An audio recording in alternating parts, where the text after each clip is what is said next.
नमस्कार, बहुत बहुत स्वागत और अभिनंदन आप सभी का द डिबेट में। मैं ब्रजेश मिश्रा हूं। बहनों भाइयों, कोरोना वायरस जिस तरह से, जितनी तेजी से और जितने ताकतवर तरीके से भारत और उत्तर प्रदेश में फैल रहा है, ये निहायत चिंता का विषय है।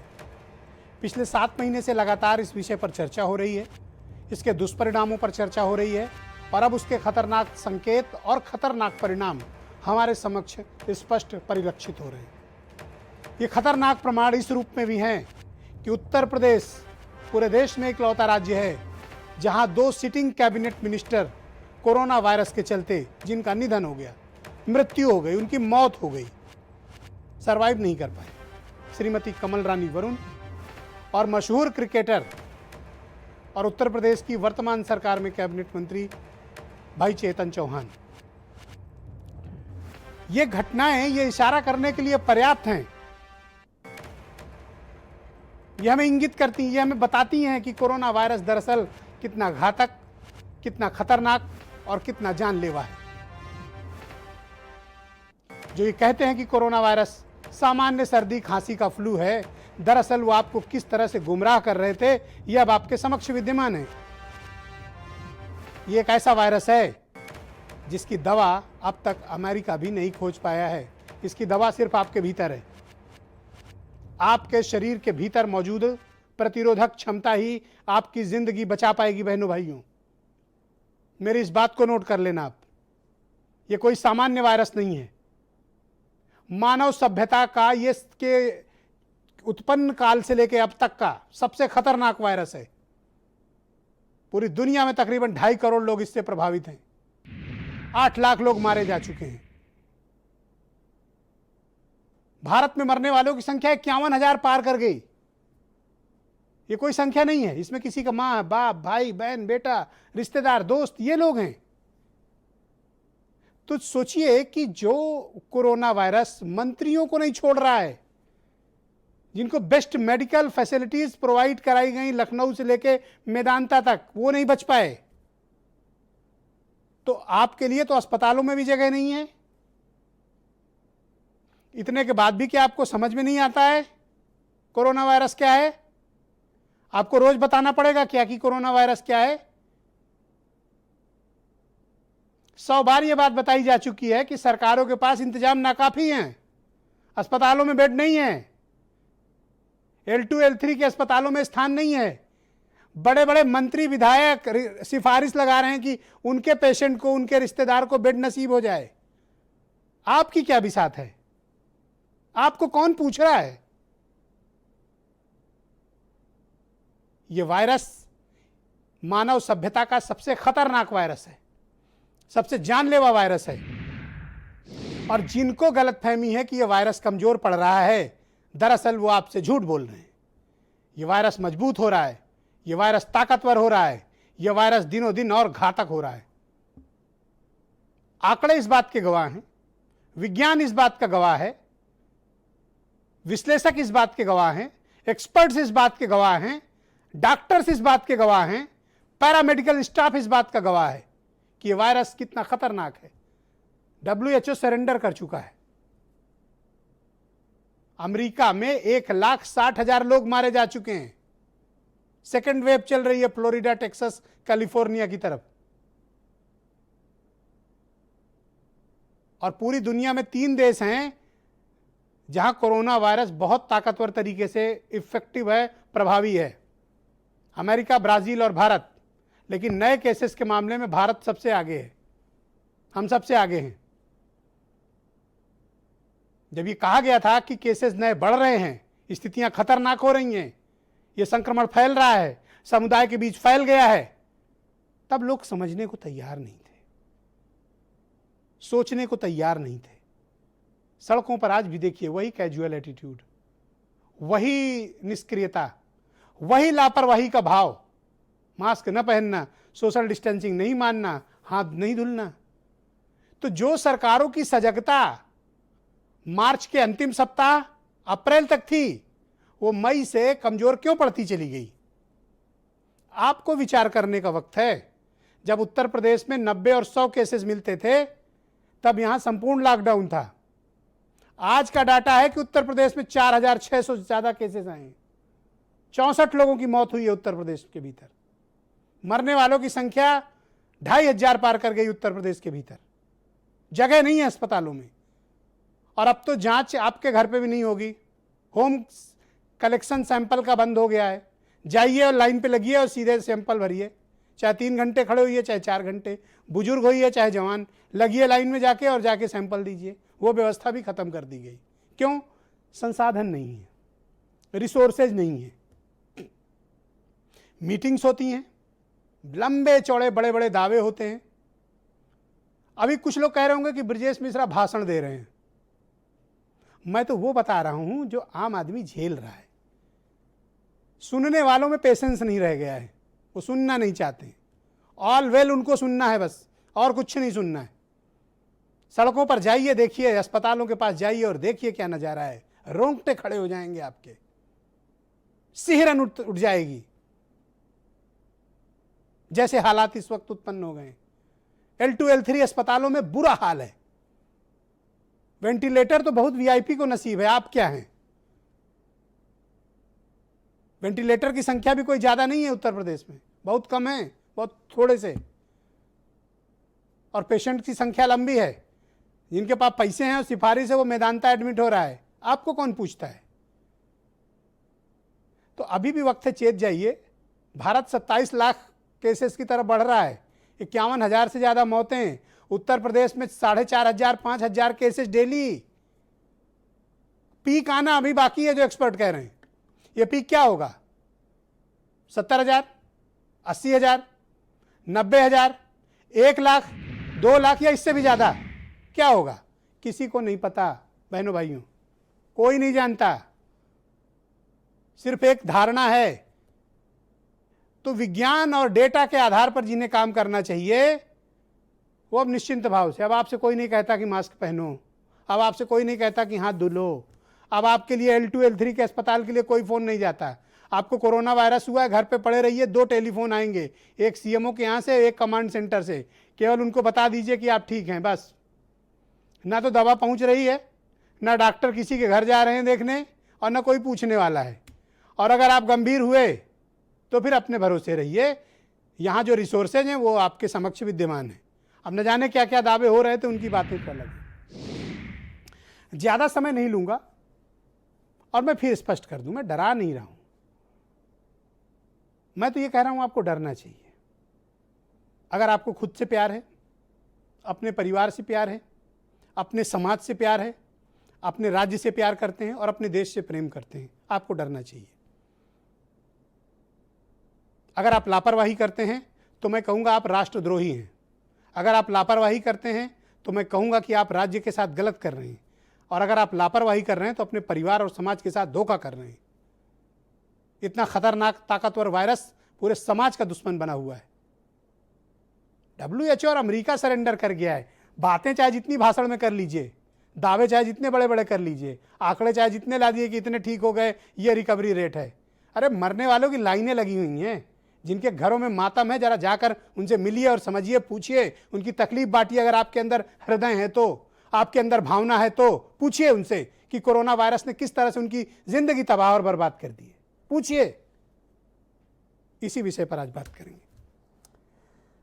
मेरे साथ भारतीय जनता पार्टी से डॉक्टर मनोज मिश्रा जी मौजूद हैं, अब्दुल हफीज गांधी साहब समाजवादी पार्टी से हैं, सुरेंद्र राजपूत जी मेरे साथ हैं, कांग्रेस के प्रवक्ता हैं, IMA के NH सेल के अध्यक्ष चेयरमैन अनूप अग्रवाल जी, डॉक्टर नरेंद्र सैनी जी मुझे थोड़ी देर में ज्वाइन करेंगे और वीरेंद्र सिंह जी हमारे स्टेट हैं।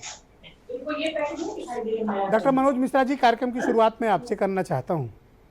कोरोना के क्या हालात हैं पूरी दुनिया भर में, देश भर में, उत्तर प्रदेश में आपके समक्ष स्पष्ट रूप से इंगित है, दिख रहा है, स्पष्ट है। 2 कैबिनेट मंत्रियों का निधन हो गया। मैं उन्हें श्रद्धांजलि अर्पित करता हूँ। मुझे बड़ा कष्ट है, बड़ी पीड़ा है कि मंत्री नहीं बच पा रहे हैं, तो आम आदमी का क्या होगा? क्या हमें अब भी नहीं डरना चाहिए मनोज जी? देखिए ब्रजेश जी, आपने जो इंट्रोडक्शन दिया उसमें सारी बात कह दी, तो कोई खास बात कहने के लिए बचती नहीं है। लेकिन हमारे जो 2 मंत्री अभी काल कवलित हुए इस कोरोना वायरस से, इससे एक चीज तो स्पष्ट हुई कि चाहे जितना बढ़िया अस्पताल हो और चाहे इतने अच्छे संसाधन हो, कोरोना की गंभीरता बहुत ज्यादा। सुरेंद्र राजपूत जी, मोबाइल थोड़ी देर के लिए रख दें। जी Manoj ji go ahead. Corona की गंभीरता बहुत ज्यादा सर है। आप ही के डेटा और देख रहा हूं ब्रजेश भाई। जी देखिए, मनोज जी, go ahead। दूसरी बात यह है ब्रजेश जी कि आपने जो इंट्रोडक्शन दिया उसमें सारी बात कह दी।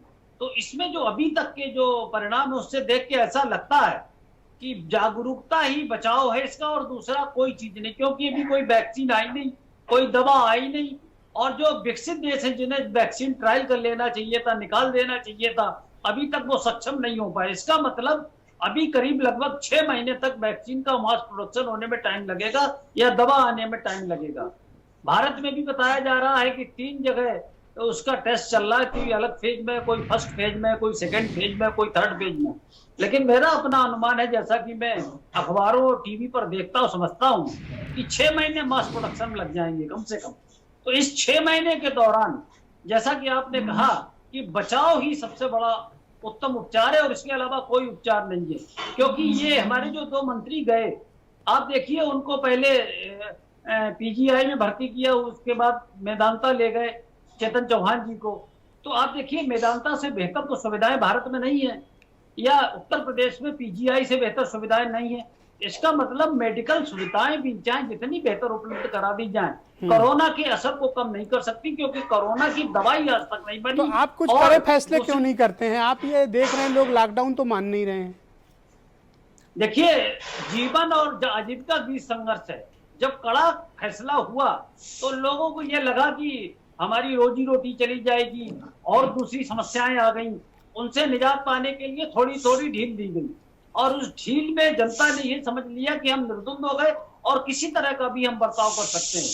जबकि सरकार लगातार ये गाइडलाइन जारी कर रही है कि आप 2 गज की दूरी रखें, मास्क पहने, सैनिटाइज करें हाथों को।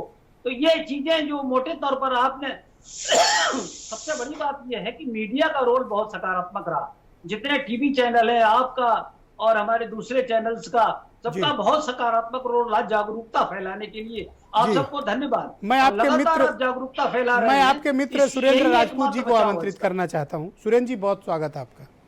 कोरोना वायरस के कहर से आप बेहतर वाकिफ हैं और आपको मेडिकल लाइन की अच्छी समझ भी है। देखिए, अत्यंत दुर्भाग्यपूर्ण घटनाक्रम है कि हमारे 2 मंत्रियों का निधन हो गया, वर्तमान सरकार के 2 कैबिनेट मिनिस्टर्स का। शायद हम वो दुर्भाग्यशाली राज्यों में गिने जाएंगे जहां हम अपने मंत्रियों को नहीं बचा पा रहे हैं। आम आदमी की बात तो अभी बहुत दूर की है। क्या उपाय किए जाने चाहिए? चूक कहाँ हो रही है? गलतियां क्या हैं? गड़बड़ी क्या है? हमें क्या करना चाहिए सुरेंद्र जी? ब्रजेश भाई, इतना गंभीर सब्जेक्ट है तो मैं चाहूंगा थोड़ा सा समय आप दे दीजिएगा अनइंटरप्टेड, क्योंकि बहुत राजनीति बात भी है और गैर राजनीतिक बात भी है।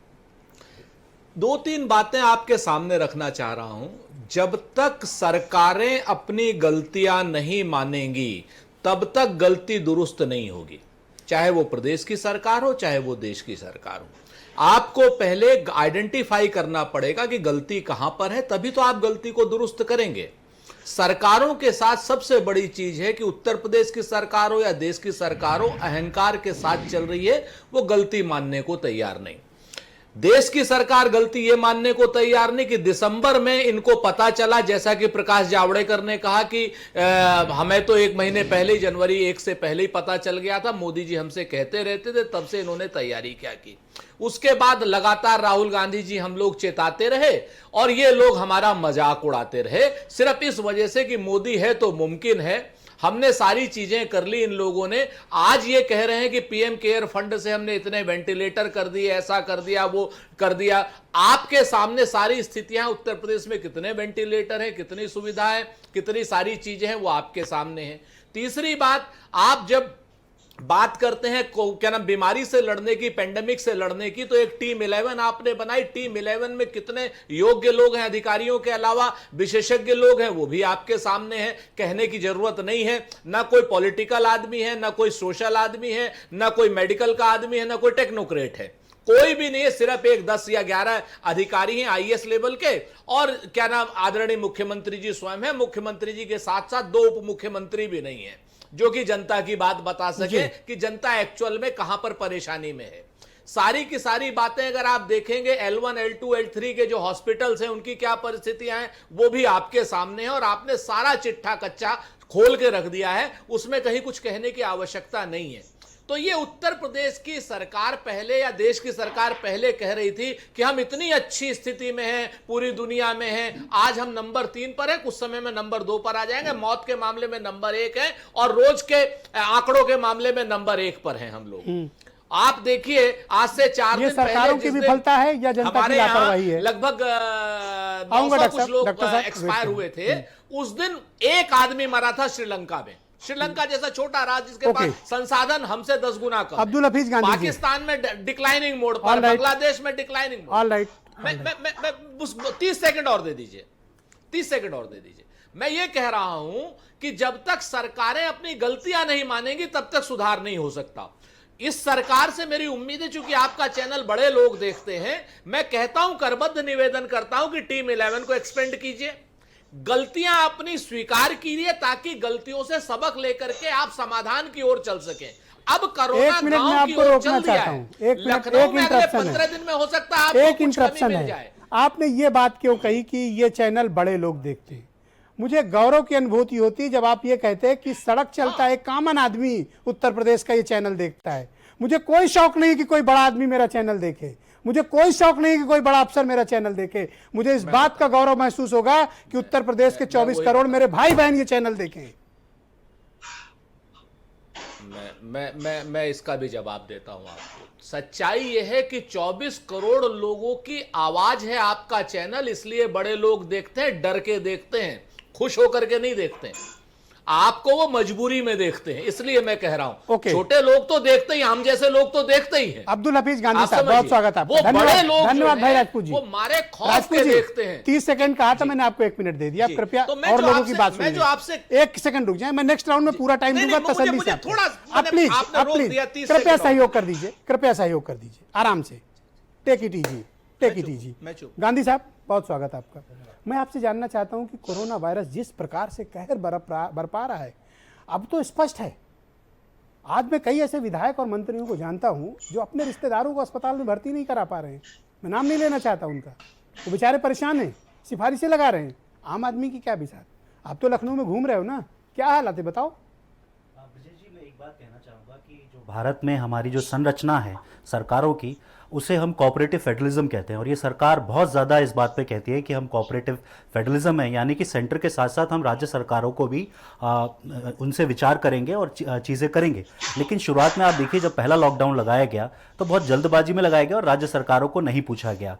बाद में जब स्थिति बिगड़ने लगी तो फिर वीडियो कॉन्फ्रेंसिंग के थ्रू उन राज्यों में जो है चर्चा की गई जहां पर कोरोना की स्थिति बहुत ज़्यादा बिगड़ गई थी। उसके बावजूद भी जो है ऑल पॉलिटिकल पार्टी जो मीटिंग होती है, क्योंकि गंभीर विषयों पर विपक्ष को भी साथ लिया जाता है, ना ही केंद्र सरकार ने इस तरह के प्रयास किए। और अगर उत्तर प्रदेश में आ जाए तो टीम 11 के अलावा ना तो ये अपने मंत्रियों को पूछ रहे हैं, विपक्ष की तो बात छोड़ दीजिए, क्योंकि कोरोना जो है एक पार्टी का सवाल नहीं है, ये भारतीय जनता पार्टी की चिंता नहीं है, ये सभी की चिंता है, सभी पॉलिटिकल पार्टी की चिंता है, सभी मैं समझता हूं कि आम लोगों की चिंता है। इसलिए मैं समझता हूं कि विपक्ष को भी विश्वास में लेना चाहिए था, जो ना तो उत्तर प्रदेश में बड़ी हुआ अजीब स्थिति उत्पन्न हो गई है गांधी जी, और ना ही मैं समझता हूं कि केंद्र स्तर पर इस तरह की चीजें दिखती हैं। बड़ी अजीब स्थिति उत्पन्न हो गई जी। 2 हमारे माननीय मंत्रियों का निधन हो गया, इसके बावजूद 20 तारीख से विधानसभा का सत्र बुलाया गया है, और आज उसी विधानसभा में 20 कर्मचारी कोरोना वायरस पॉजिटिव पाए गए। देखिए, मैं समझता हूं कि इस विषय पर सोचना होगा, लोगों की जान को मुश्किल में डाल रहे हो भाई। मैं ब्रजेश जी देखिए, इस विषय पर सोचना होगा कि जो संवैधानिक प्रक्रियाएं हैं, जब आम चीजें चल रही हैं तो हमें यह भी सोचना होगा कि जो संवैधानिक प्रक्रियाएं हैं, सत्र लगना सावधानी के साथ मैं समझता हूं कि होना चाहिए। जब आप सरकारों का बहुमत सिद्ध कराने के लिए सदन बुला रहे हैं, जब आप राज्यसभा के इलेक्शन करा रहे हैं, जब बहुत सारी चीजें इस देश में हो रही हैं, तो मैं समझता हूं कि जो संवैधानिक प्रक्रियाएं हैं वो भी सावधानी के साथ होनी चाहिए। Doctor Anup Agarwal, all right, IMA के NH सेल के चेयरमैन है, बहुत स्वागत आपका डॉक्टर साहब। आपने देखा कि हमारे 2 मंत्रियों का निधन हो गया। इस घटना ने मुझे चौंकाया इस बात से नहीं, इसलिए नहीं कि वो मंत्री हैं, चौंका मैं इस बात से कि जिनको अधिकतम चिकित्सकीय सुविधाएं उपलब्ध थीं, जिनके लिए बेहतरीन डॉक्टर्स, बेहतरीन दवाएं, बेहतरीन मेडिकल इक्विपमेंट मौजूद थे, उनको भी हम नहीं बचा पाए। आम आदमी की क्या बिसात है?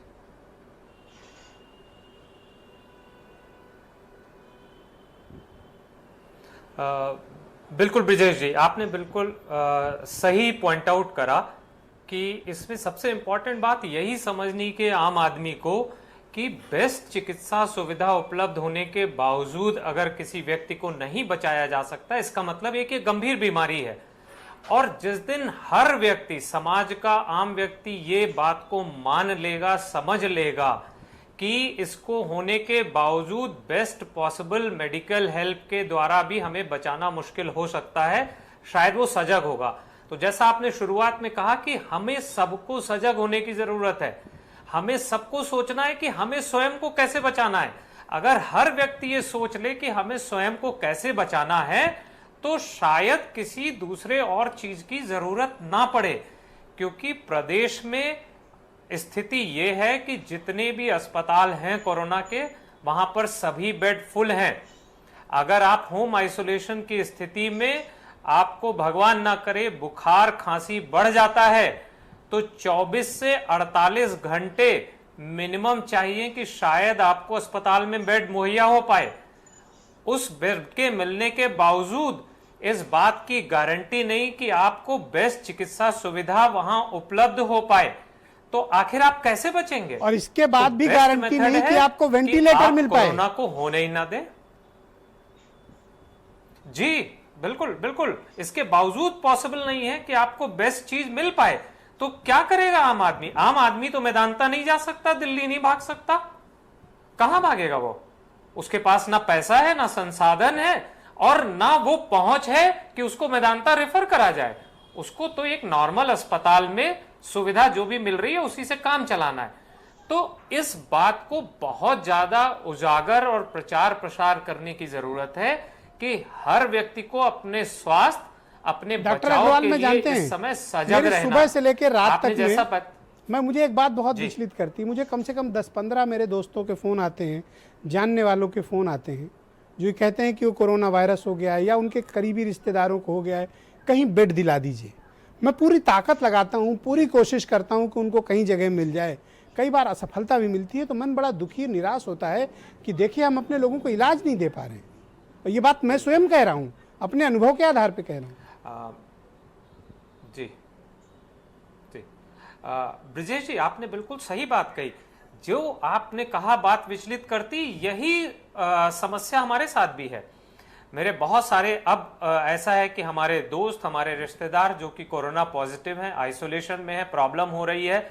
मैं नाम नहीं लेना चाहूंगा। अभी 2 दिन पहले हमारे मित्र के ब्रदर को हो गया, उसको सांस फूलने लगी। मैं लखनऊ में उसको बेड दिलाने में अक्षम रहा, मुझे वहां उनको दिल्ली में मेदांता में बेड दिलाना पड़ा। तो आप बिल्कुल सही कह रहे हैं कि बेड नहीं मिल रहा है। और आपने एक और पॉइंट अभी कहा था कि अब टेस्ट की भी सुविधा नहीं है, आपको घर पर टेस्ट नहीं होगा। अगर आपको टेस्ट कराने जाना पड़ेगा तो 50 आदमियों की भीड़ के बीच में अगर आपको नहीं भी होगा तो हो जाएगा। तो स्थिति बहुत गंभीर है। हर व्यक्ति को बहुत ध्यान से रहना है, बचाव से रहना है, नहीं तो जो चेतावनी आप बार बार दे रहे हैं कि अपने आप को बचाना मुश्किल हो जाएगा अगर आपको चिकित्सा सुविधा की आवश्यकता होगी। जी। इस समय उत्तर प्रदेश बल्कि पूरे देश में हालात ऐसे ही हैं। वीरेंद्र जी भी आ गए हैं डिबेट में, मैं चाहता हूं उनको भी सम्मिलित करूं। उनके पास भी बड़े कटु अनुभव हैं उत्तर प्रदेश में।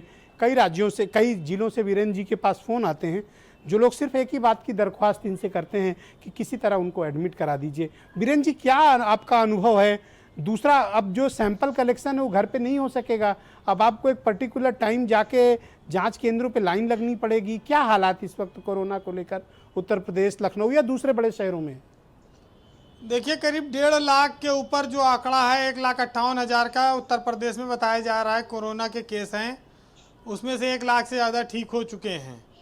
आज अगर उत्तर प्रदेश की बात की जाए तो 4,186 केस आए हैं और लखनऊ में 595, कानपुर में 429। ये बात ज़रूर है, एक चर्चा आई है कि अब होम जो लोग घर पे हैं उनकी जांच, आइसोलेशन में हैं, उनकी जांच नहीं होगी। लेकिन अभी इसको लेकर असमंजस है। प्रशासन इस बात से इनकार कर रहा है। वो कह रहा है कि जहाँ ज़रूरत पड़ेगी जांच कराएंगे। तो बहुत सारी चीज़ें हैं, लेकिन ये सिलसिला पिछले 6-8 महीने से चल रहा है और रोज इस पर चर्चा होती है और बाजार शनिवार रविवार को बंद हो रहा है। इसको लेकर भी तमाम सारे लोगों की नाराज़गी है कि जब लोग छुट्टी पर होते हैं, जब बाजार में व्यापार पे सबसे ज़्यादा असर पड़ता है शनिवार रविवार को, उस दिन व्यापार बंद हो जा रहा है। विधानसभा 20 तारीख से चलने वाली है। आज वहाँ जांच हुई है, 20 लोग पॉजिटिव निकले हैं। उत्तर प्रदेश के मंत्री युवा कल्याण के होमगार्ड के चेतन चौहान जी नहीं रहे, दूसरे मंत्री हैं, उनकी मौत हो गई। विधायकों की कोई सुनने वाला नहीं है, ये भटकते रहे, सिफारिश लगाते रहे, हमारा मरीज ले लो। ये यूपी के विधायकों की बात आप कर रहे हो? हाँ, यूपी के विधायक हैं तमाम, जो लखनऊ में आते हैं और जाते हैं, घूमते हैं। उनके रिश्तेदारों के लिए भी बेड और एम्बुलेंस और हॉस्पिटल की व्यवस्था आसान नहीं है। देखिए, उत्तर प्रदेश जैसे बड़े राज्य में कोई भी सिस्टम इतना इफेक्टिव नहीं है, ना कोई सरकार कि वो जादू की छड़ी से अस्पताल में बेड तैयार कर दे और वहाँ पर वेंटिलेटर लगा दे और सब में ऑक्सीजन मुहैया करा दे। ये सच्चाई है इस प्रदेश की। अब इस सेहत को बचाना आपके हाथ में है, अपने हाथ में है कि हम आप कैसे बच सकते हैं, क्योंकि जागरूकता ही बचाव है कहा गया। लेकिन मास्क के लिए कहा गया मास्क पहनिए, आप 2 गज की दूरी रखिए, तमाम सारे उपचार बताए जा रहे हैं। अब कुछ लोग इतना काढ़ा पी ले रहे हैं कि वो उल्टा अस्पताल पहुंच जा रहे हैं बिना कोरोना हुए। तो अत्यधिक प्रिकॉशन और दवाई भी नुकसान कर रही है। फालतू की दवाएं आप लेंगे तो नुकसान होगा। लेकिन इतना जरूर है ब्रजेश जी कि पैसा कभी भी कमाया जा सकता है, लेकिन सेहत एक बार चली गई तो दोबारा लौटकर नहीं आएगी। ये बात लोगों को ध्यान में रखना होगा। तो हमारे यहाँ कहा जाता है कि समय, सेहत और संबंध, इन तीनों चीज़ों की कोई कीमत नहीं होती, पर ये जब हमसे छूट जाते हैं तब इनकी असली कीमत समझ में आती है। तो इसलिए इन सब बातों पर बड़ा गौर करने की ज़रूरत है, क्योंकि यूपी जैसे राज्य में जहां सबको ना इलाज मिल सकता है, ना सबके लिए अस्पताल में व्यवस्था है। मैंने पहले भी कहा, फिर बताता हूं, जब अस्पताल में पैरासीटामॉल की गोली सबको नहीं मिल पाती आम दिनों में बुखार की, तब आप ये बताइए कोरोना का इलाज कैसे मिल पाएगा। जब कुत्ता काट लिया 2-2 महीना इंजेक्शन नहीं रहता अस्पतालों में, तो कहां से सबको कोरोना का इलाज मिल पाएगा। तमाम सारे समस्याएं, बीमारियां हैं। जब नर्सिंग होमों में लोगों का खून चूस लिया जाता हो, प्राइवेट में मरने के बाद भी वेंटिलेटर पर कई दिन रखा जाता हो, बिल वसूला जाता हो, जिस प्रदेश में भीड़ ही भीड़ है, उस प्रदेश में कोई सिस्टम, बिजली पर्याप्त नहीं हो सकती, पानी पर्याप्त नहीं हो सकता, स्वास्थ्य पर व्यवस्था आप ये पर्याप्त बताओ, नहीं। ये 8 महीने से फिर ये चल क्या रहा था, ये रोज मीटिंग। राजपूत जी ठीक तो कह रहे हैं कि इतनी मीटिंग की आपने, अंत में परिणाम क्या है? जब वाकई में पैंडेमिक आया और उसके दुष्परिणाम आए, तब तो सारी व्यवस्थाओं की पोल पट्टी खुल गई ना। देखिए, परिणाम तो सबके सामने। सरकार ने कोई कोशिश करनी नहीं छोड़ी, कोई सरकार हो, हम उसको कोसने के बजाय व्यवस्था को देखना पड़ेगा। सरकार के कुछ फैसले सही और कुछ गलत हो सकते हैं, राजनीतिक दल उनका विरोध करें, उनके पक्ष में बोलें, वो अलग बात है। लेकिन ब्रजेश जी, कौन नहीं जानता कि उत्तर प्रदेश की हालत खस्ता है। हमको बीमारू राज्य कहा जाता था, तो यूपी में कौन सा चमत्कार हो जाएगा 5 साल 10 साल में, या कितने एम्स खुल गए, कितने मेडिकल कॉलेज खुल गए, कितने वेंटिलेटर बढ़ा दिए गए। जांच करा रहे हैं, जो बच सके बच जाए। ट्रामा सेंटर में आप जाइए आम दिनों में, तो एक मरीज घुसा तब तक 50 और टूट फूट के आ गए। भरा पड़ा है, स्ट्रेचर तक नहीं, जमीन पे लेटा देना पड़ता था। तो जब जगह नहीं, इस देश में भीड़ है जी, हर चीज में, मौत के लिए लाइन लगाएं। भैंसा कुंड पे चले जाओ, लाश रखी रात है, पहले चबूतरा पे 100 जल रही है, 150 बाहर रखी है। हर जगह भीड़ है।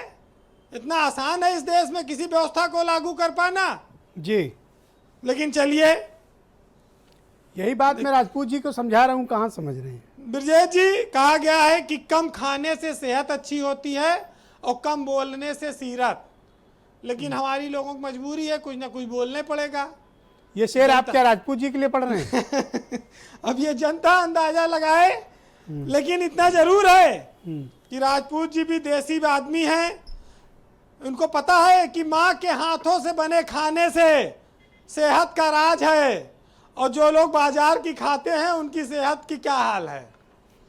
तो जो घर पे खाना खाते हैं, शुद्ध खाते हैं, एक्सरसाइज करते हैं, जी। वो ज्यादा फिट रहेंगे। करेक्ट है।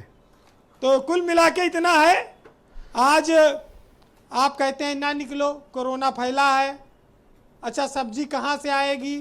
पैसा नहीं कमाएंगे तो बाल बच्चों की स्कूल की फीस कैसे दी जाएगी? फीस तो पूरी ले रहे हैं ना, बिजली बिल तो पूरा ले रहे हैं ना। तो क्या करें, कटवा के अंधेरे में बैठ जाए आदमी? सब्जी भाजी रोटी चावल कहाँ से खाएगा? काम तो करना पड़ेगा ना, और काम करो तो बाहर निकलो। तमाम सारी बातें हैं जी। सुनिए। तूफान के हालात हैं, ना किसी सफर में रहो, और पंछियों से गुजारिश है कि अपने सजर में रहो। ईद के चांद हो तुम अपने घर वालों के लिए, और ये उनकी खुशकिस्मती है कि उनकी नज़र में रहो। और माना बंजारों की तरह घूमे हो डगर डगर, वक्त का तकाजा है मगर अपने ही शहर में रहो। और तुमने खाक छानी है हर गली चौबारे की, थोड़े दिन की बात और है, बस अपने घर में रहो। यही बात मैं राजपूत जी से कह रहा हूं कि घर में रहा करो। एक छोटा सा ब्रेक बहनों भाइयों, बस ब्रेक में कुछ सेकंड्स के लिए रुकेंगे, फौरन लौटते हैं। और बड़ी दिलचस्प डिबेट है आज की। डॉक्टर मनोज मिश्रा ब्रेक के बाद इस डिबेट में अपना पक्ष रखेंगे। एक छोटा सा ब्रेक।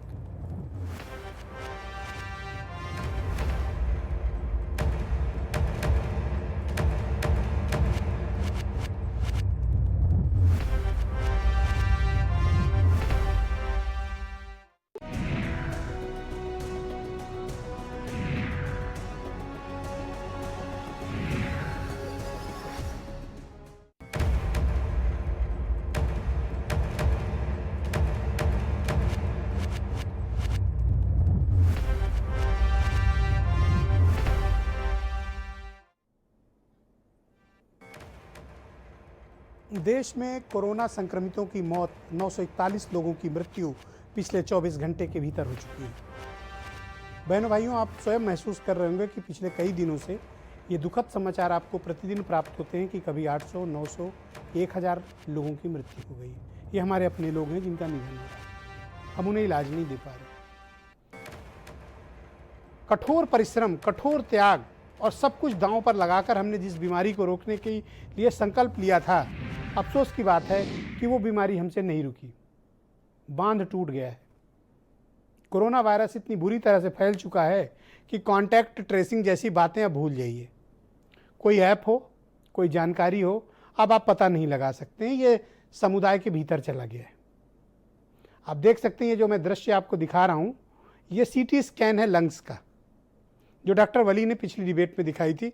मैंने इसकी ओरिजिनल पिक्चर उनसे मंगवाई।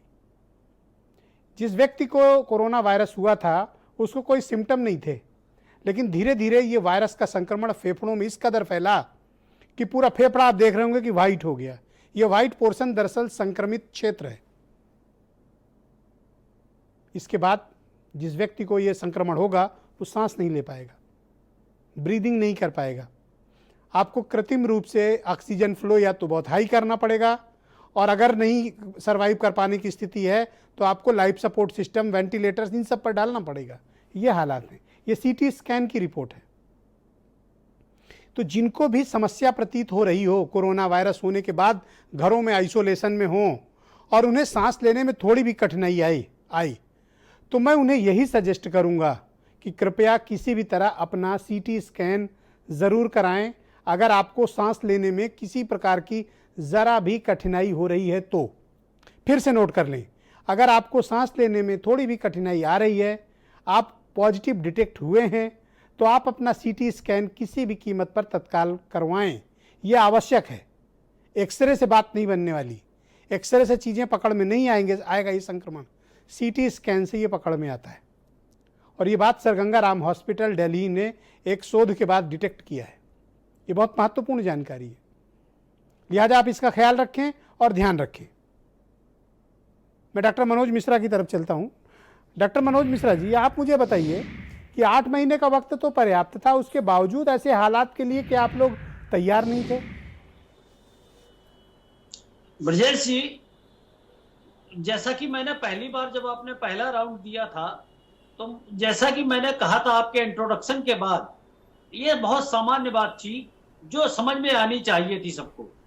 और जो आपके जो बीरेन जी थे, लगभग उन्होंने भी वही बातें दूसरे शब्दों में कही। लेकिन हमारे कांग्रेस के मित्र और एक दो लोग और लगातार राजनीतिक बात कर रहे थे। हमें ये कहना था कि इतनी गंभीर बीमारी में आपको सही आचरण करना चाहिए और जनता का उत्साहवर्धन करना चाहिए, सरकार का साथ देना चाहिए। आप ये देखिए, जब पहला केस रिपोर्ट हुआ था हिंदुस्तान में, तब उस समय एक टेस्टिंग लैब थी। अब देश में 1400 टेस्टिंग लैब है। एक भी सैनिटाइजर, एक भी क्या नाम मास्क या वेंटिलेटर नहीं बनता था। अब हमने सैनिटाइजर, मास्क के निर्यात तक की स्थिति पैदा कर ली। उत्तर प्रदेश में जिस समय ये पहला केस रिपोर्ट हुआ था, आप देखिए कि वेंटिलेटर का अभाव था। हेलो जी जी, हेलो? बोले बोले आप बोले। वेंटिलेटर पूरे जिलों में पहुंचा दिए गए, ट्रूनेट मशीन पूरे जिलों में पहुंचा दी गई और बड़े पैमाने पे कोविड बेड तैयार किए गए। लेकिन अगर आप ये देखें कि हम अभी ये सोच रहे थे कि अगर 1% आबादी भी हिंदुस्तान में इन्फेक्ट हो जाए तो वो संख्या 1,30,00,000 के करीब होती ही जाती। क्या इतने संसाधन पैदा किए जा सकते थे कि अचानक अगर कोई पैंडेमिक आ जाए? तो कोई देश तैयार नहीं था। भारत की तो बात छोड़िए, कोई देश तैयार नहीं था। केवल भारत की ही बात नहीं, जो सबसे विकसित देश है, जिनका स्वास्थ्य सेवाएं प्रसिद्ध है पूरी दुनिया के लिए, वो भी तैयार नहीं थे। एवरेज ये होता कि जितने बीमार होते उतने अस्पताल होते, उससे कुछ ज्यादा कम ज्यादा होते हैं। तो जो मोदी सरकार जब आई थी तो उन्होंने ये कहा था कि हर 2 संसदीय क्षेत्र पर एक मेडिकल कॉलेज होगा। जी। उत्तर प्रदेश को 19 मेडिकल कॉलेज मिले थे, जिसमें 5 राजकीय निर्माण बना रहा, राजकीय निर्माण निगम बना रहा, 14 मेडिकल कॉलेज। कुछ नहीं हो रहा डॉक्टर साहब, ग्राउंड पे जाएं, सब काम रुका हुआ है, पैसे वैसे है नहीं, कहीं काम नहीं हो रहा, रुका हुआ है देखिए, सब। बिल्कुल आप सही ये कह आप रहे हैं। कागज में बना लो, आप- ठीक बात अभी है, आप जो कह रहे कोई थे काम ना, उम नहीं हो रहा है, कहीं नहीं हो रहा है। आरएनएन सब ब्रजेश जी, बैठा हुआ है सब फाइलों पे चढ़ के। आप ब्रजेश जी थोड़ा सा तो मौका दीजिए, आप मुझे बोलने का मौका नहीं दे रहे। दे तो रहा हूं, अब आप अगर फैक्चुअल मिस्टेक करेंगे तो फिर आप हमें पक्ष तो रखने दीजिए, तो रखिए। आप अगर अपना अरे पक्ष भाई, नहीं आप क्या रखेंगे, पूरे तो हमारी घंटे बात का कैसे इंटरव्यू पहुंचेगी? देंगे? एक सेकंड सुरेंद्र जी, आप- उनको बोलने दें।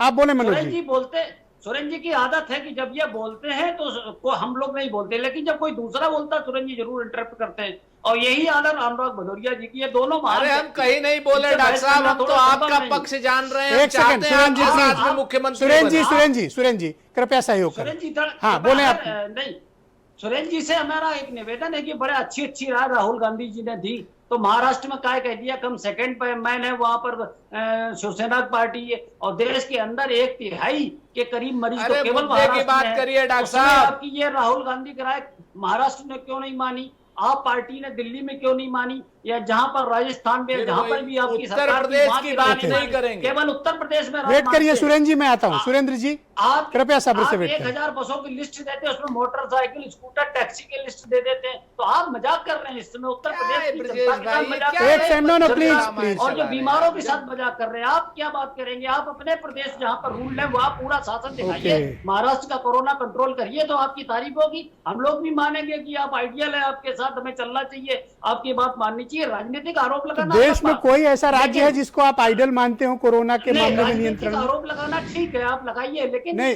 एक आरोप की भी सीमा होनी चाहिए। मनोज क्या जी, कहीं भी कोई मनोज आरोप जी, लगा दीजिए बिना सोचे समझे मनोज आप आरोप लगा मनोज जी, दीजिए। एक सवाल है मेरा आपसे। देश में कोई ऐसा राज्य है जिसको आप मॉडल राज्य के तौर पे मानते हैं कि उसने कोरोना से बहुत अच्छे से निपटा? देखिए, एक बात सत्य है, मैंने पहले भी कहा कि अगर हिंदुस्तान का 1% आबादी भी इन्फेक्ट हो जाए तो ओके। 1,30,00,000 के आसपास होती वो आबादी। क्या है देश का हेल्थ सिस्टम ऐसा 70 सालों में बन पाया, जिसमें सपा भी है, ओहो। कांग्रेस भी है, बसपा भी है, आ बीजेपी गए भी है। 70 साल। क्या ओके। 70 सालों में शाबाश, कोई बस राजनीतिक एक ही तो डायलॉग कोई है, हेल्थ 70 सिस्टम साल। बन पाया ऐसा? 6 साल से ये बैठे हो 8 महीने में बन और जाए, 70 4 साल महीने पे में सवाल बन कर रहे हो। जाए। ओके सुरेंद्र राजपूत जी, तो भाई कोई आइडल ऐसा राज्य है देश के भीतर जिसने कोरोना वायरस पर नियंत्रण में कामयाबी हासिल की हो? मुझे लगता है केरल मॉडल है, मुझे लगता है कि दिल्ली से हमें सीखना चाहिए, मुझे लगता है कि आंध्र प्रदेश से हमें सीखना चाहिए, मुझे लगता है उड़ीसा से हमें सीखना चाहिए, मुझे लगता है कि तमिलनाडु की प्रभावी व्यवस्था से हमें सीखना चाहिए। सुरेंद्र जी, गो अहेड। एक बड़ा पुराना शेर था ब्रजेश भाई कि पत्थर मुझे कहता है मेरा चाहने वाला, मैं मोम था उसने मुझे छूकर नहीं देखा, आंखों में रहा दिल में उतर कर नहीं देखा, दरिया के मुसाफिर ने समंदर नहीं देखा। भारतीय जनता पार्टी के जो प्रवक्ता हैं, जो लोग हैं, जो मुख्यमंत्री हैं, गृह मंत्री हैं, ये सब मानना नहीं चाहते, सिर्फ बोलना चाहते हैं। संत मानते हैं, प्रवचन देना आदत है। आपने जो बात कही कि कैसे राज्य है, तो पहले तो मैं राज्य ही बता दूं। केरल है, महाराष्ट्र है, राजस्थान है, पंजाब है, आपको बताऊं अब गुजरात भी काम कर रहा है, अच्छा काम कर रहा है, ये दिल्ली एक अच्छा काम कर रहा है। अलग अलग दलों की सरकारें हैं, अच्छा काम कर रहे हैं क्योंकि वो गलतियां मानते हैं। बंबई से कोरोना धीरे धीरे डिक्लाइन है, दिल्ली से कोरोना डिक्लाइन है, केरल से कोरोना डिक्लाइन है, राजस्थान से कोरोना डिक्लाइन है, उत्तर प्रदेश में, बिहार में कोरोना बढ़ रहा है। चूंकि यहां पर हेडलाइन मैनेजमेंट है, लोग गलतियां नहीं मान रहे। मैं आपसे सिर्फ इतना पूछना चाह रहा हूं ब्रजेश भाई, आपने कम से कम 20 बहस की है, 20 की 20 बहस में उत्तर प्रदेश के अभिमानी भारतीय जनता पार्टी के प्रवक्ताओं ने क्या कहा आपके सामने है? सामने परिस्थितियां हैं, हमने ये कर दिया, हमने वो कर दिया, नहीं तो इतने करोड़ हो जाते, इतने लाख हो जाते, ऐसा हो जाता, वैसा हो जाता, सब हो गया पूरे देश में। और आज प्रधानमंत्री भी मौन है और मुख्यमंत्री भी मौन है। हम तो एक ही निवेदन जितनी कर रहे हैं काबिलियत कि आप बता रहे चैनल को जो हो, लोग जिस देख रहे हैं काबिलियत से मुख्यमंत्री राजस्थान में कार्यालय आपने और कोरोना क्यों नहीं मुख्यमंत्री, रोक लिया, ये काबिलियत आपने पंजाब में क्यों नहीं दिखाई, ये काबिलियत महाराष्ट्र में क्यों नहीं दिखाई? वहां भी तो मैं केसेस दिखाता बढ़ रहे हैं। हूं। आज भी महाराष्ट्र, दिखाता जहां हूं, कोलिशन की दोनों। गवर्नमेंट है, बिल्कुल वहां पर पूरे देश भर में नंबर 1 अगर कोई राज्य है जहां संक्रमण फैला तो वो महाराष्ट्र है। हाँ, ठीक बात है, आपकी बात से सहमत हूं, लेकिन आप संक्रमण के घटने की दर दिल्ली में, महाराष्ट्र में, राजस्थान अच्छा, में, आप पंजाब कहो में तो देख संक्रमण लीजिए। घट रहा है, आपको अपने आप अब क्लियर हो बीजेपी जाए, कहो तो घटने की संक्रमण दर। बढ़ रहा है। जब हम बताते हैं हाँ। कि केंद्र में क्या स्थिति है, मृत्यु नहीं दर नहीं, बढ़ रही ना है ना ना ना, और उत्तर प्रदेश में रिकवरी संक्रमण रेट बढ़ रहा तो हम है, मानने बिहार को में नहीं, आप संक्रमण आंकड़े बढ़ रहा बता है। रहे हैं, आप खुद आंकड़े बता रहे हैं। आप और हम देखिए, लोगों का मैं सुनने संक्रमण को की तैयार बात कर नहीं। रहा हूं। आप बंबई वही में बात धारावी करिए। मॉडल आप का संक्रमण लाभ का जो है बात कर रहे हैं, WHO ने तो लिया है हम ब्रजेश भाई। की बात कर रहे हैं हिंदुस्तान नहीं नहीं आप नहीं देखिए नहीं, चीजों को, नहीं, धारावी नहीं, डॉक्टर मॉडल- मनोज अरे, मिश्रा, डॉक्टर, तू- आप सुरेंद्र जी को डांटिए मत, आप आप थोड़ी सुरेंद्र जी को जानकारी की डांटिए बात मत, कर लीजिए। आप सुरेंद्र जी को डांटिए मत, उनको बात रखने दीजिए। बोलिए सुरेंद्र जी। थोड़ा थोड़ा थोड़ा हमारे पास, हम अगर कुतर्क करने हैं तो हमारे पास बहुत चीजें हैं, आप चिंता मत कीजिए। नहीं नहीं नहीं, हम एक आपको दूसरे को बोलने कोई नहीं देंगे। हाँ। 2 मिनट आप सुन लीजिए क्योंकि कायदे की बात हो रही जी। भीलवाड़ा नहीं, मैं मॉडल वही कह रहा हूं, पूरी दुनिया में अपनी माना बात जा रहा रखिए, है। एक दूसरे धारावी को डांटने मॉडल की कोशिश मत WHO करिए। पूरी दुनिया मान रही है जी। नहीं नहीं, हम डांट नहीं रहे, डॉक्टर साहब बहुत वरिष्ठ हैं, हम तो चाहते हैं मुख्यमंत्री बने। अब आपको बताएं तो एक जो सबसे बड़ी बात है, धारावी मॉडल को ये क्या कहेंगे, आप क्या कहेंगे ब्रजेश जी? भीलवाड़ा मॉडल को आप क्या कहेंगे, ये क्या कहेंगे? हमारा ये कहना है कि Bhilwara model, Delhi model, Dharavi model, इनको लेकर के उत्तर प्रदेश की सरकार क्यों नहीं अपने आप को आगे करती है? अब्दुल हफीज गांधी उत्तर प्रदेश की साहब, सरकार आप मुझे पहले बताइए झूठ क्यों बोलती कि है ये कि सरकारों हमारे की मैं पास सारे लापरवाही मानूं, संसाधन हैं, अब कहते हैं नीतियों की भिखारी हैं। विफलता मानूं, या फिर जनता की लापरवाही है? देखिए, मैं समझता हूं कि सभी का मिश्रण है। सरकार की नीतियां भी दोष हैं और देखिए, आरोग्य अवैज्ञानिक लापरवाही है, सोच सर। सबसे बड़ी दुश्मन है। माननीय प्रधानमंत्री ने शुरुआत में जिस तरह की अवैज्ञानिक सोच जो है लोगों के अंदर डालने की कोशिश की गई, जहां पर थाली बजवाने की कोशिश की गई, जहां पर इस तरह के बहुत सारे टास्क कह रहे दिए थे कि वो गए, क्या एकता उन के टास्क लिए- से इस तरह का एकता कोई के फायदा लिए- होने वाला था कि संक्रमण रुकता? हाँ, उनको राजनीतिक तौर पर फायदा हो सकता था कि वो ये दिखा सकते थे कि मैं जो ऊपर से बोल रहा हूं लोग उसको मान रहे हैं। अच्छा, एक लेकिन घटना याद है जिसमें वो रिवॉल्वर निकाल के एक बीजेपी की नेता ने कोरोना पर फायर झोंक दिया था, देखिए, बहुत सारे ऐसे हैं। याद है? मैं आपको बताऊं कि जिस दिन ये थाली बजवाई जा रही थी, एसएसपी और डीएम रोड पर थे, वो जो है कहीं ना कहीं जो लॉकडाउन को तोड़ रहे थे और उनको नवाजा गया ट्रांसफर पोस्टिंग में, अभी उनको नवाजा गया। तो जब इस तरह की चीजें होंगी कि जो लॉकडाउन तोड़ रहा है, जो अवैज्ञानिक चीजें जो है फैला रहा है, उसको आप पारितोषिक देंगे, उसको आप इनाम देंगे, ट्रांसफर पोस्टिंग में कहीं ना कहीं अच्छे जिले देंगे, तो पब्लिक सब समझ रही है। और जहां तक मॉडल की बात है, मैं समझता हूं कि केरला मॉडल सब सरकार को देखना चाहिए कि किस तरह से वहां पर मास मतलब टेस्टिंग हुई, जिन्होंने किस तरह से वहां पर खराब काम इंफ्रास्ट्रक्चर डेवलप किया गया, उनको एक अच्छी एक केस पर पोस्टिंग दी नजर गई। रखी गई। एक सेकंड गांधी जी प्लीज, आपने कहा, कहने का क्या तात्पर्य कि जिन्होंने पैंडेमिक में खराब काम किया, पुअर परफॉर्मर थे, उनको प्राइम पोस्टिंग दी गई? देखिए, मैं अभी आप जो पोस्टिंग उठाकर देखिए ना कि जिन लोगों ने थाली रोड पर बजवाई आकर, एसएसपी और डीएम, उनको कहीं ना कहीं नवाजा जा रहा है। आप देखिएगा कि तो उनको आपको हटाने जलन की क्यों हो रही है? आप सरकार में थोड़ी हो, बीजेपी की गवर्नमेंट है। नहीं, सरकार आपको जलन क्यों हो कि नहीं, किसको पोस्टिंग देखिए, दे क्या रहे हैं? सरकार क्या हमारी नहीं है? सरकार भारतीय जनता पार्टी की नहीं है। सरकार जो है लोगों की सरकार होती है, और मैं भी एक नागरिक होने के नाते इस सरकार पर उतना ही क्लेम रखता हूं जितना भारतीय जनता मैं भी पार्टी के लोग थर्मामीटर रखते हैं। रख के चेक कर रहा हूं, मैं कोई लेकिन यदि पर्सनलाइज नहीं सरकार कर रहा। अवैज्ञानिक चीजें फैलाएगी, यदि उन लोगों को पारितोषित देगी आप जिन तो लोगों भड़क ने गए मेरे लॉकडाउन ऊपर। तोड़ा कहीं ना मैं कहीं। केवल टेम्परेचर चेक कर रहा था, आप तो मेरे ऊपर ही गुस्सा हो। नहीं, मैं इस बात को कह रहा हूं कि ठीक है सरकार भाई, को- मैं भी जान रहा हूं सरकार सबकी है। देखिए, सरकार मैं तो को केवल कहीं आपका टेम्परेचर चेक कर रहा आप वो है। देख लीजिए ना, सबसे ज्यादा लॉकडाउन भारतीय जनता पार्टी के एमएलएज ने तोड़ा और कहीं पर उन पर एफआईआर नहीं हुई। ओके, ऐसा करता हूँ, एक्सपर्ट हैं डॉक्टर अनूप अग्रवाल, उनकी तरफ मूव करता हूँ। भाई डॉक्टर अग्रवाल जी, देखिए अब आप क्या सजेस्ट करोगे लोगों को, सरकारों को? हम अपनी व्यवस्थाओं को अब इम्प्रूवमेंट कर पाने की स्थिति में नहीं है। देखिए, न सरकारों के पास पैसा है और न अब कोई विजन है, और न उनके अंदर अब उस तरह का डिटर्मिनेशन और विल पावर है कि हमें कोरोना को रोकना है। ये मार्च अप्रैल मई तक जितना था उतना था, अब उसके बाद नहीं भाई है। ये तीनों चीजें सरकार माने ना, अरे तो मेरा गला पकड़ के थोड़ी क्यों मेरे नहीं से मानती पहलवान है हो गए। सरकार? निर्लज्जता आप क्यों मेरा कर रही गला है? नहीं पकड़ सकते बेशर्मी क्यों सुरेंद्र कर रही जी। है? सुरेंद्र जी, आप मेरा गला नहीं पकड़ सकते। मैं अपनी बात कहने के लिए मैं स्वतंत्र हूँ। आपका गला नहीं, मैं सरकार की बात कर रहा हूँ। हाँ। सरकार से पूछ रहा हूँ आपके जरिए। तो मुझे क्योंकि कहने दो ना आपकी मेरी बात। सुनी जाती है, इसलिए आपके बीच में बोल आप रहा हूं। एक्सपर्ट को बोलने नहीं देते हो। एक्चुअली प्रॉब्लम ये है, इस पैनल में एक ही एक्सपर्ट हैं नहीं, और आप एक्सपर्ट उनको की बात- बोलने नहीं दे रहे हो। एक्सपर्ट हमारे सर माथे पर। कोई सर माथे पे नहीं है। नहीं, ये लेकिन आपके आपको कहने ये के कहना कुछ पड़ेगा और कि तरीका होता सरकार है। नाकारा है, निकम्मी है। ये देखो, अब शुरू कर दिया आपने। अग्रवाल साहब आप बोलिए, ये लोग एक्चुअली डिबेट कितने हैबिचुअल है कि ये गर्दन पकड़ते हैं। आप बोले। देखिए ब्रिजेश जी, मैं एक हमारे तीनों पार्टी के बड़ी पार्टियों के सम्मानित प्रवक्ता जी यहाँ मौजूद हैं। मैं एक सवाल पूछना चाहता हूं, अपोजिशन पार्टी के भी हैं, हमने पहले भी डिस्कस किया। हर पॉलिटिकल पार्टी में एक चिकित्सा प्रकोष्ठ होता है। बड़े दुर्भाग्य की बात है, वो चिकित्सा प्रकोष्ठ सिर्फ वोट बैंक राजनीति के लिए होता है। क्या किसी भी अपोजिशन पार्टी ने अपने चिकित्सा प्रकोष्ठ को यूटिलाइज करके अपना एक्सपर्ट पैनल बना के क्या किसी भी सरकार को सलाह दी कि भाई ये देखिए, ये हमारे मेडिकल एक्सपर्ट पैनल है, इन्होंने ये सलाह दी है कि ये करना चाहिए? फिर वो सरकार से सवाल पूछते कि आपने ये क्यों नहीं किया या आप गलत कर रहे हैं, तो मैं वाजिब मानता। बहुत दुर्भाग्य की बात है, पिछले 70 साल के इतिहास में स्वास्थ्य कभी चुनावी मुद्दा नहीं रहा।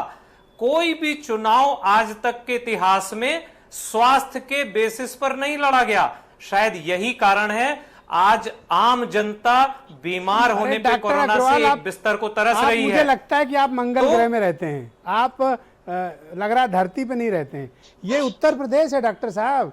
यहाँ पंडित, ठाकुर, ओबीसी, मौर्य, काची, कुशवाहा, गुजर, जाट, कोरी, दलित, मुसलमान, सैयद, अंसारी, इसके नाम पर वोटिंग होगी कि आपके हिसाब से वोटिंग होगी? आप किस दुनिया में हैं? स्वास्थ्य क्या चीज है? जाति महत्वपूर्ण है। गौरव करिए अपनी जाति पे। आप अग्रवाल हैं, अग्रवाल होने का गौरव करिए। ब्रजेश आप जी, क्या मैं ये स्वास्थ्य अग्रवाल की स्वास्थ्य बात कर का रहे जवाब हैं? देना चाहूंगा। बोलिए डॉक्टर साहब। तो फिर रोना क्यों इस बात का? फिर इस बात का रोना क्यों? तो आम जनता इसी पॉलिटिकल सिस्टम को सफर कर रही है। आम जनता इसमें कहीं कोई आश्चर्य की बात नहीं कि आज हमारे पास बिस्तर मौजूद नहीं। मैं मानता हूं कहीं ना कहीं हमारे समाज में जनता की बहुत ज्यादा लापरवाही है, लेकिन ओके, उसका बड़ा अब रीजन आपने ये भी महत्वपूर्ण है प्रश्न कि उठाया है। स्वास्थ्य के इनमें तीनों प्रति पैनलिस्ट सचेत को रहना 10-10 सेकंड, 20-20 नहीं। सेकंड में इनसे जवाब ले लेता हूं। पहले मनोज मिश्रा जी जवाब देंगे। दो देखिए, इंपॉर्टेंट ब्रजेश इशू जी, उठाए जो- जी, बोले। जो ताली थाली की बात की जाती है वो कोरोना वॉरियर्स के लिए थी, और ये लोग उसको मिस इंटरप्रेट करके ये सिद्ध करना चाहते हैं। लॉकडाउन कि कितने मोदी लोगों ने जी तोड़ा, एक ये भी सेकंड, बताइए। रुक जाएं आप, रुक जाएं, मैं दूंगा उस दिन टाइम। मिश्रा जी लेकिन आप लॉकडाउन रुक जाएं, मैं कितने दूंगा लोगों ने टाइम तोड़ा, आपको। ये भी बताइए आप। मैं टाइम दूंगा। बजवाई। ओके। दूसरी चीज ये है कि जो कांग्रेस के मित्र कहते हैं कि आंकड़े खुद बता रहे हैं, अगर हम ये कहें कि 3 पॉइंट मूत्रदर थी जो घट के 1.94 हो गई तो ये मानेंगे नहीं। हम अगर ये कहेंगे कि 72% रिकवरी रेट हो गई तो ये मानेंगे नहीं, क्योंकि वो आंकड़े सरकार दे रही है, उस पर इन्हें विश्वास नहीं। इन्हें अपने राहुल गांधी के आंकड़े पर विश्वास है, जिनकी कोई विश्वसनीयता देश के अंदर है नहीं। तो ये लोग आप लोग लगातार राजनीतिकरण कर रहे ओके, हैं। ऑलराइट। अब्दुल समस्या हफीज को गांधी जी समस्या के 20 तरफ नहीं ले सेकंड। रहे। अब्दुल हफीज गांधी जी देखिए 20 मिश्रा जी अभी सेकंड। ताली थाली की बात कर रहे थे, कह रहे थे कोरोना नहीं, वायरस डॉक्टर के लिए अग्रवाल कर रहे की हैं। बात का इनको जवाब दो। ध्यान होगा जिस दिन ताली थाली बजवाई गई थी, लोग बैंड बाजे के साथ जो है रोड पर आ गए थे, और कितनी रिपोर्टिंग आपने भी की होगी इसकी। दूसरी, मैं अग्रवाल साहब की बात का जवाब दूंगा कि जो सरकार टीम 11 के अलावा अपने मंत्रियों को नहीं सुन रही है, वो अपोजिशन पार्टी को कहां सुनेगी। सबके चिकित्सा सहल हैं। हमारे जो दूसरे फ्रंटल ऑर्गेनाइजेशन है, उन्होंने लोगों को मदद पहुंचाने की कोशिश की, खाना ओके, पहुंचाने की कोशिश ओके, की, सुरेंद्र राजपूत जी, 20 एफआईआर कर दिए गए। ओके, खाना प्लीज, खिलाने पर कृपया हमारी पार्टी सहयोग के करें, लोगों को कृपया- एफआईआर कर दी गई, कृपया मदद सहयोग देने करें। पर जो है एफआईआर कर दी गई। ऑलराइट, तो ये सरकार मैं सुनने सहमत वाली हूं। है क्या? मैं कोई सहमत सुझाव हूं। सुनने ओके, वाली है ये सरकार? Alright, okay, Surendra Rajput ji 20 second, कृपया समय का पालन करें। ब्रजेश भाई डॉक्टर साहब की बात का बड़ी जिम्मेवारी से जवाब दे रहा हूं। कांग्रेस पार्टी ने 12 मार्च से और आज तक कम से कम 6 बार हमने एक्सपर्ट सलाहें दी हैं अपने चिकित्सा प्रकोष्ठ से लेकर के श्री राहुल गांधी जी के जरिए, जी। सीडब्ल्यूसी के ओके। जरिए, और एक नहीं अनेकों सलाहें दी। थैंक यू, लेकिन थैंक यू। कोई भी सरकार ने ओके, नहीं मानी। डॉक्टर और नरेंद्र सैनी उल्टा काफी हमारे मुश्किलों ऊपर में जाम में FIR फंसने की। के बाद बेचारे किसी तरह हम तक डिबेट पे पहुंच पाए। मैं उनके इस कठोर परिश्रम और समय निकालने का उनका धन्यवाद ज्ञापित करता हूं। डॉक्टर नरेंद्र सैनी जी दिल्ली से जुड़ चुके हैं। डॉक्टर साहब, आप मुझे बताइए कि हालात तो बेहद खराब होते जा रहे हैं। हम 27 लाख की तरफ बढ़ रहे हैं, 51,000 मौतें, हालात हाथ से नियंत्रण से बाहर हो रहे हैं, और हम अभी भी चेतने को तैयार नहीं हैं।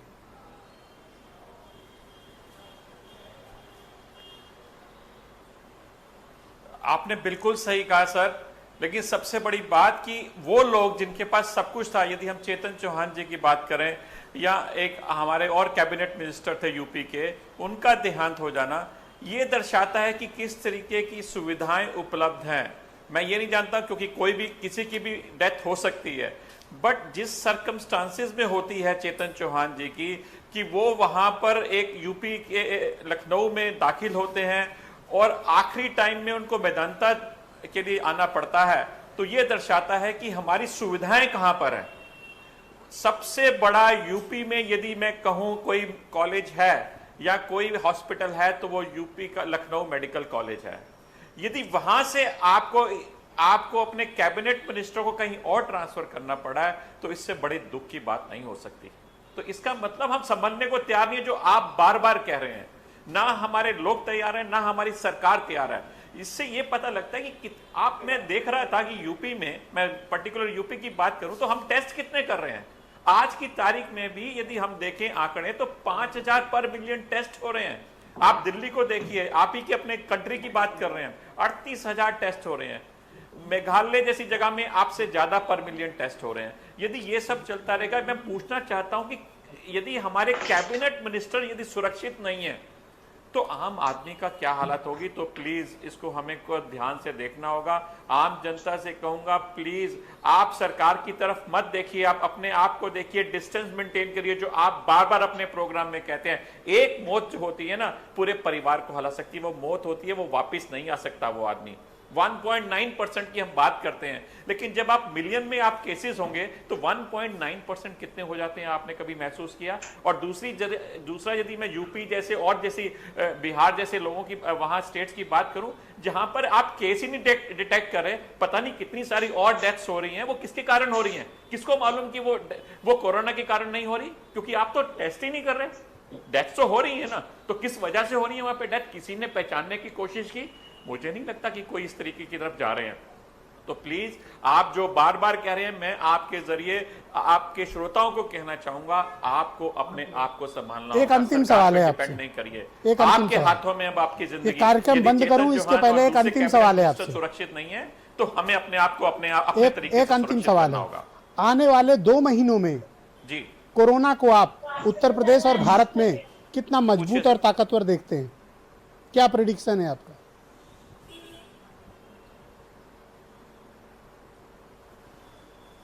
देखिए, जिस तरह से हालात चल रहे हैं, लोगों को समझाया नहीं जा रहा, तो मैं समझता हूं कि केसेस और बढ़ेंगे, हालत और खराब होगी। ये एक मैं चेतावनी दे रहा हूं लोगों को, ताकि वो संभल जाएं, क्योंकि सरकार की तरफ से उतने कदम नहीं उठाए जा रहे जितने उठाने चाहिए थे। तो प्लीज आप आम जनता इस चेतावनी को ले लीजिए। यदि हम इसी तरह से चलते रहे, तो हर घर में कोरोना के केसेस होंगे। ये हमें रोकना है। इस तरीके की हमें हर्ड इम्यूनिटी नहीं चाहिए जिसमें हम केसेस को बढ़ाकर हर्ड इम्यूनिटी लें। हमें केसेस को रोकना है। बहुत बहुत जब शुक्रिया तक कि आप हमारे सभी का पास बहुत बहुत धन्यवाद। और मैं आभार प्रकट करता हूं कि आज शाम आप सबने अपना कीमती वक्त इस बेहद महत्वपूर्ण सामाजिक परिचर्चा के लिए निकाला। बहनों भाइयों, कोरोना वायरस बेहद ताकतवर, खतरनाक, जानलेवा वायरस है और ये लगातार बढ़ रहा है। हमारे आपके समाज के भीतर आ चुका है, मोहल्ले और गलियों में आ चुका है। बचाव के सिर्फ कुछ ही तरीके हैं जो मैं हर बार की डिबेट समाप्त करने से पहले आपसे अनुरोध करता हूं। मास्क ज़रूर पहनें, बहुत बहुत बहुत 3 बार बोल रहा हूं, बहुत बहुत बहुत आवश्यक हो तभी घरों से निकलें। सोशल और फिजिकल डिस्टेंसिंग का पालन ज़रूर करें। अगर निकल रहे हैं तो साबुन से हाथ लगातार ज़रूर धुलें, 1 घंटे में तो ज़रूर धुल लें और सभी नियमों का पालन करें। ये वायरस अब ख़तरनाक तरीके से आपके मोहल्ले और गलियों में आपको तलाश रहा है और अगर एक बार आप इस वायरस की चपेट में आए, बच के रहिएगा। थैंक यू, नमस्कार, शुभ रात्रि।